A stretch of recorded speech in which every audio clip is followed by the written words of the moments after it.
केभे water fountain चलबा मुई बसी झारसुगुड़ा कलेक्टर ऑफिस सामना रे रोड साइड रे छाए थी एतकी बढ़िया लगुचे आपण बसबे बेले जानी पारबे किंतु इतार पछाड़े नजारा काना अच्छे आपण देखो।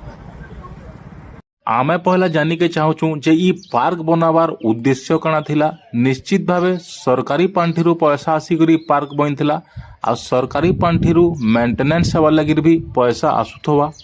तो जिलापाल ऑफिस सामना रे छोटिया पार्कटा गोटे छोट गरीब लोकर बायर बगीचा नु भी हीन कांजे दिसुचे। सोज 12 मासी गछ दुईटा छाड़ी देले आउ इने किसी न देखले जना पड़ुचे इने केभे किछि पानी दिया नी है। जुड़े फाउंटेन बनीचे वर्ष वर्ष नु सुखा पड़ीचे।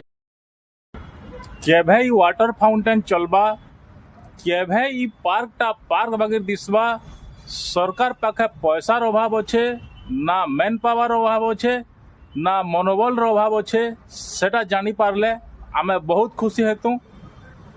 नाई आज्ञा सरकार पाखे पैसार अभाव निन कि मैन पावर अभाव निन इने अच्छे जिला प्रशासन रो मनोबल रो अभाव।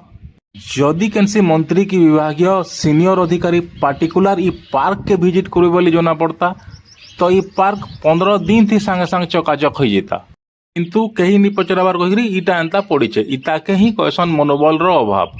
वाल और फाउंटेन रे लगा होइतवार सामग्री माने भांगी बसलान टाइल खराब होई बसलान। कथारे कहाइछे गाँ परिमल धोबा तुठरू जना पड़े हेंता डिस्ट्रिक्ट रो हालत जानी के चाहूच तो डिस्ट्रिक्ट ऑफिस रो सामना के देखूं।